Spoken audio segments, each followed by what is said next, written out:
What's up? This is a quick video on some more advanced stuff, just kind of give you ideas to break down some of your action as you get into uh, polishing your work. So what we have here is a scene that has some good stuff going on, but definitely ways that we can plus some of this and analyze some things and see what we can do. Uh, Basically, that's what we're going to be concentrating on here. So uh, you'll notice right off the bat, the emotion is there. The character hitting different poses and things. But watch the feet. Notice that the feet pop forward, and then they pop back, and then move.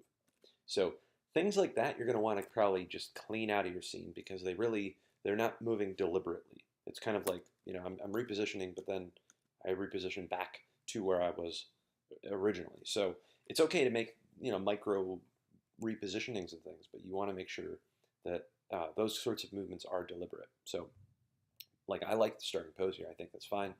I don't know that I would move the feet back out and then right back again. I think I would probably just keep them as they are. Maybe you get a little micro step to the side. That's okay. So I'll show you how to do that.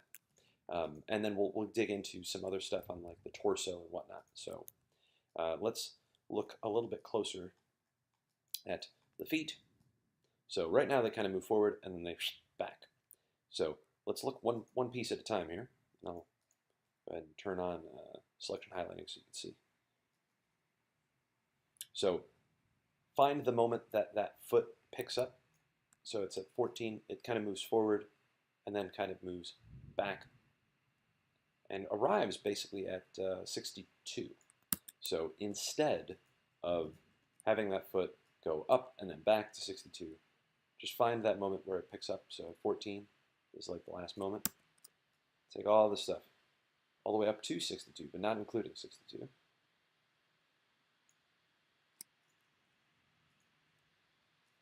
Actually, this one as well. Get rid of it. Now, you might be looking at this going, yeah, but now the foot's just going to... That's okay, because all you have to do now is say, well, maybe over, I don't know, let's say 14. It doesn't have to be the exact same time. We can delay it. Take this 62, place it earlier, like there, and now the foot does a sort of micro shift. And you can do something like this, even pick the foot up and rotate it down very slightly, and you'll get a kind of reposition that way. And you can tone it down if you like. Go to take like the in between of 25, middle mouse on the 24, hit the S key. That'll make it more subtle. But doing these sorts of things, and play around with where you want to place it. Maybe you do want it a little earlier. And this one as well. Maybe you want that to, instead of stepping all the way back, this one I would say we'll keep 67, and this lifts off starting at 18. So we'll take all that stuff, delete, take this, bring it in. And you can kind of have it so it doesn't happen maybe quite so fast. Maybe you want it to happen over a bit more time.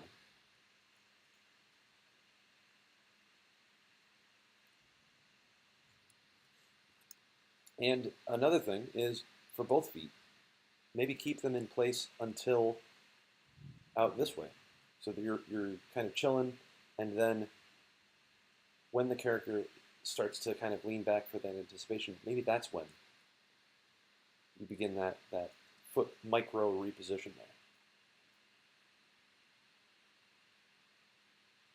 And then go. So it's just simplifying things like that.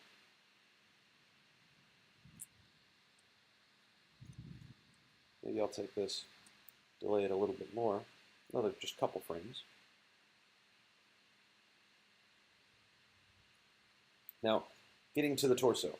Little things that you can add here, because right now our character kind of leans back like this. The head and neck actually have a nice tilt to it, but I feel like the torso is kind of just rotating straight back.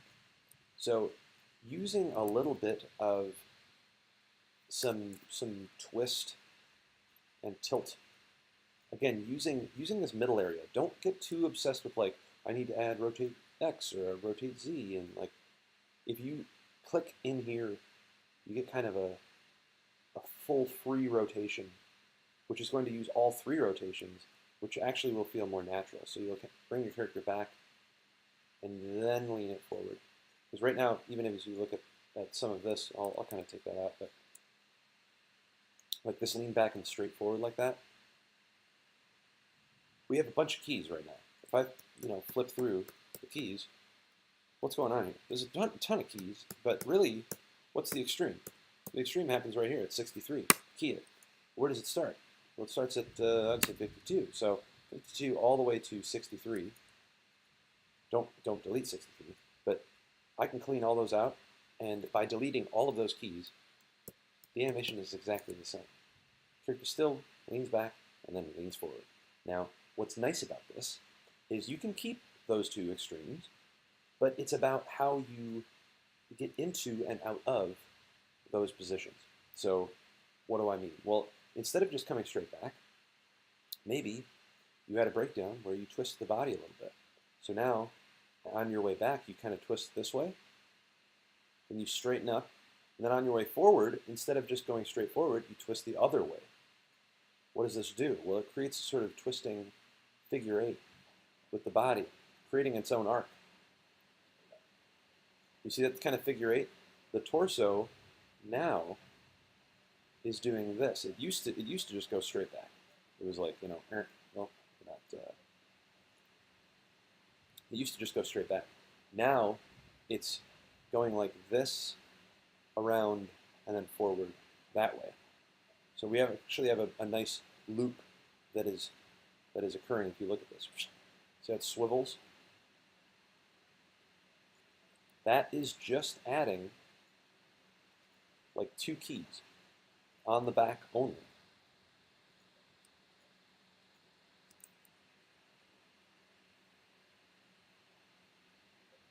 So instead of having it just straight, lean forward, lean back, twisting the torso a little bit will actually give you this free form.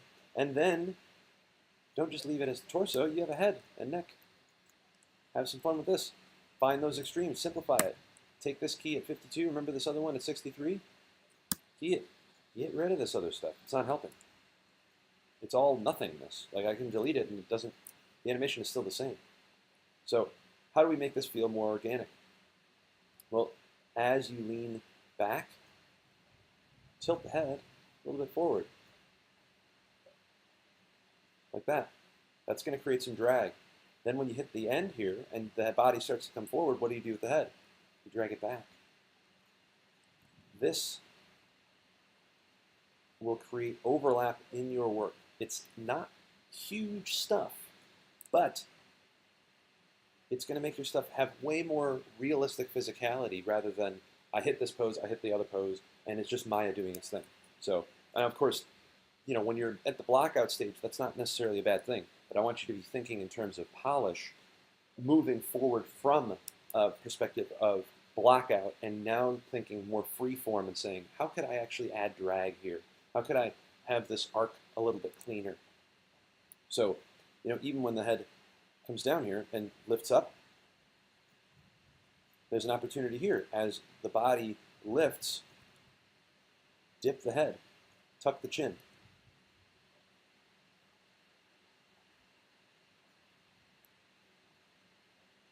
Don't let the character just hit this top pose and then move forward.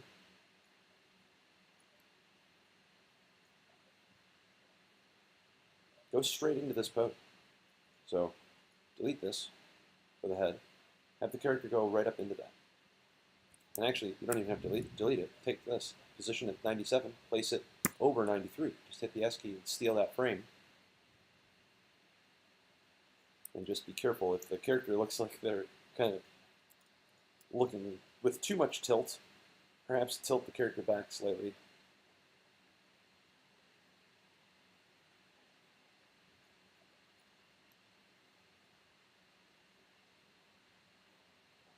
And if they feel too rigid, like I would say through this, see how the torso and hips kind of feel a bit too rigid. Here's a way that you can kind of alleviate that. And I kind of did this a little bit in another video, but it's regarding flow, because we can actually go right into our end position here, right here, boom. I like this pose at 107. Let's get right there. Don't hit this like final pose and then get into it. Just go right there. So as we are stepping forward from 93, go right from 93 into this pose at 107. So what does that look like? Well, these poses here in between those, get rid of them. We'll take this stuff, bring it in. So now, character steps right into it. Boom. It's just going to make it tighter. So adding this stuff in, layering in this kind of polish is what takes any animation to the next level.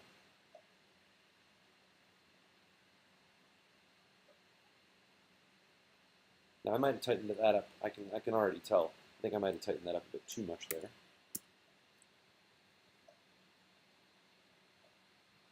See how now it's a bit of the jitter into that pose that at the end. I tightened that up too much. See how it goes into that? That's a bit too quick. So not a big deal. I'll just undo just to have that character selected. But I'm just going to say, look, I don't want that to go so fast into that pose. Just delay it. Give it more time, maybe 2 or 3 extra frames, and then put a breakdown in. Redesign a breakdown between these two poses.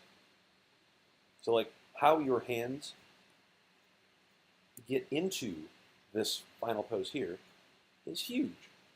So like maybe this hand here, maybe you'll drag this wrist. So like you get more texture that way. So they don't, both hands don't just arrive perfectly. One arrives a little sooner. Maybe you drag the wrist here as well.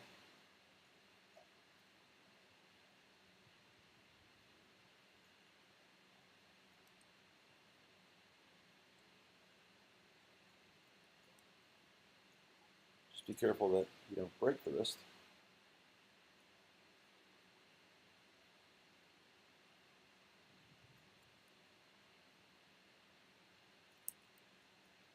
Pull the elbow out a little bit.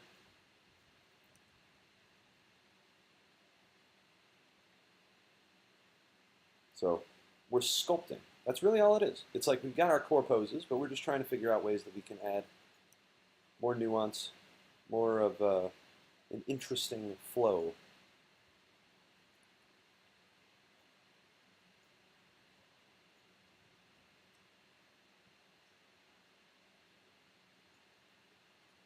So with your feet, of course, I mean, we already kind of went into this more in the go-to training, but obviously you're not going to want your feet to just slide into that, right? So with that, just pick the foot up very slightly. Honestly, you can just add toe pivot to this, just crank it to 10. So it kind of does one of these and plants into that. And you probably don't want it to hit and then slide right away.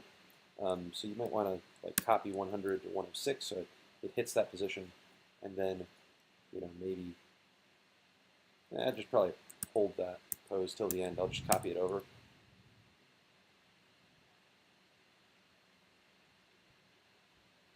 Like that. So, and then little stuff like this. Again, hand peels, push-offs, all that stuff. You want to take extra care of that.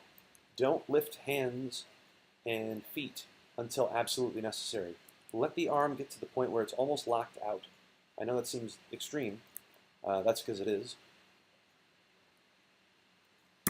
But keep that hand in a position where it's still there. Like, see how long you can hold it. I'm going to copy it to 71 just to see. Yeah, there's no reason for this hand to move unless we're moving it to the leg there. Actually, I'll take that off. Hold on. Let's see.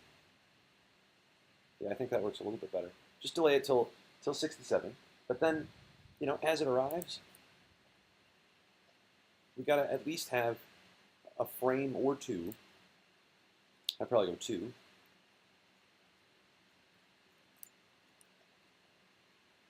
of a hand peel. Like you can actually take this and tilt the wrist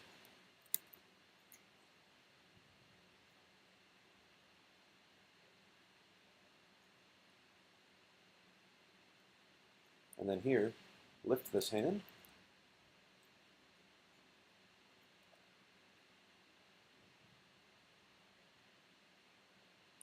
Delay this by an extra frame or two so the hands don't arrive at the same time.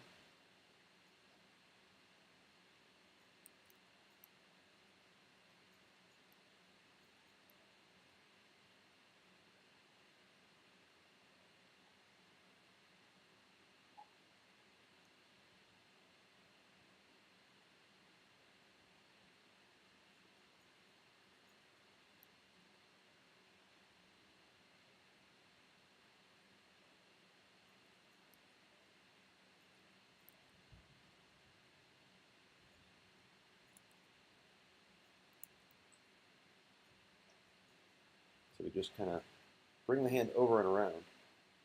And of course, what you do with the fingers,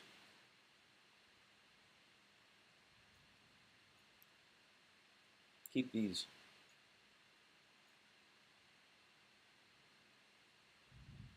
basically curled.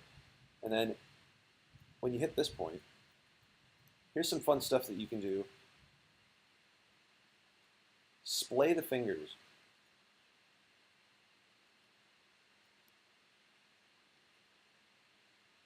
And then before you plant the hand, splay them the other way.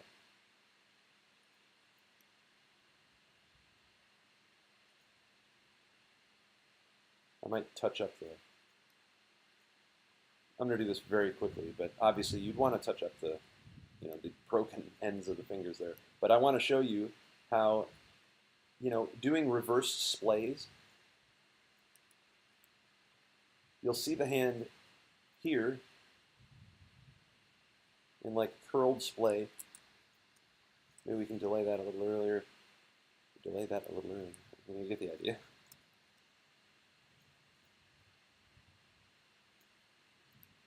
So when you add this stuff together, and then over probably just 2 frames or so, take this key, bring it in. So if we're looking just at that hand, okay,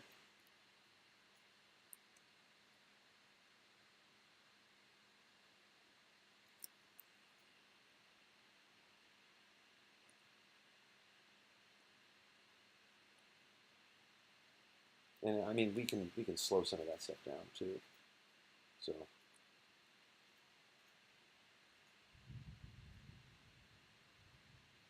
maybe what we'll do with this hand is we'll actually have it arrive earlier rather than later.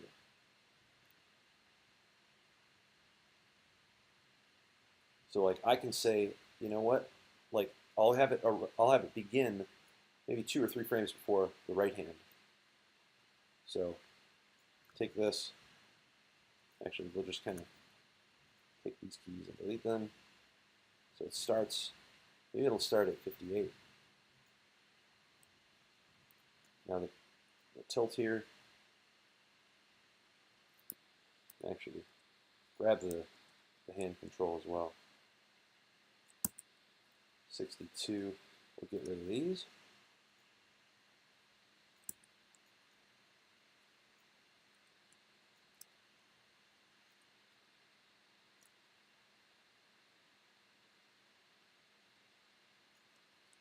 Bring these in.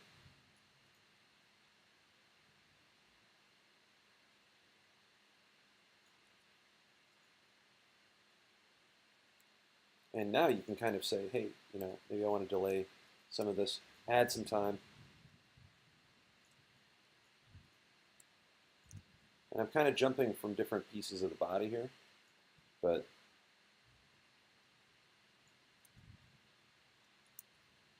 the core concept is just the process, picking a piece of the body and saying, how can I add a little bit more nuance to that hand so it doesn't just arrive, it kind of has some flicks of the fingers or something. Make it have more texture. When you add that stuff together, all together from a zoomed out perspective, you then can look at your animation and go, oh, cool, now it actually feels polished. It won't polish itself, though. That's the problem.